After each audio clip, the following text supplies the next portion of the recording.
എന്നിരിക്കുന്നതായ നൽപ്പത്തിനെ വെച്ച് നടന്നിരിക്കുന്നതായ വീടല്ലേ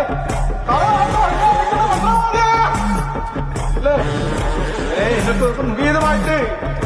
മതിച്ചിരിക്കുന്ന അവസ്ഥയാണ് കാലഘട്ട കരിങ്കോട്ടി അല്ലേ എന്നിരിക്കുന്നതായ അല്ലേ ദൈവത്തിനെ നിങ്ങൾ കണ്ടു ഇങ്ങനെ സന്തോഷമായല്ലോ നിങ്ങൾക്ക് എന്റെ മന്ത്രശാലക്കെട്ട ആധാരമായിട്ട് അനേകം മന്ത്രമൂർത്തികൾ ഉണ്ടെന്നെ വരികിലും ഇങ്ങനെ സ്തുതിക്ക് വച്ചിരിക്കുന്നതായ ദൈവം കാളകാട്ടുകാരും കൂടി തന്നെ അനേക ഭക്തന്മാര് അല്ലെ അനേക സ്ഥലങ്ങളിൽ നിന്നും മാറിപ്പറന്ന് കയ്യെടുത്തിരിക്കുന്നതായ സ്ഥലം തന്നെ ഇത് അല്ലേ